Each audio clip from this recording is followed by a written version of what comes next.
Hello guys, hanap ako ng hilaw na mangga para sa salad namin mamayang gabi.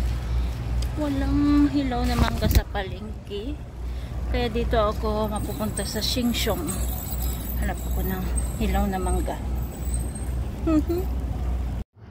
At ayan na nga guys, nandito na nga ako sa Sheng-Siong. Nakakita ako ng suha.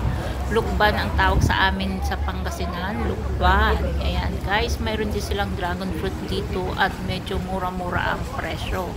Papasok na nga ako dito sa Sheng-Siong at ayan na nga, nakita ko na nga ang mangga. Ayan guys, pero medyo mahal ang mangga. Ayun, may nakita akong isang peraso lang na mangga. Ito na lang kukunin ko.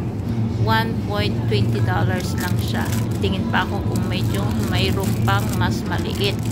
Kasi tatatlo lang naman kami kakain, kaya medyo maliit lang ang kunin ko. Medyo mataas din to guys. $1.4, kaya ito na lang $1.2 ang aking kukunin. At ayan na nga, nalis ng aking problema. Nakahanap na nga ako ng mangga. At dito na rin ako magtitingin ng parsley kung mayroon. At ayan na nga guys, mayroon din silang parsley dito. Fresh na parsley. Dadagdag ko din dun sa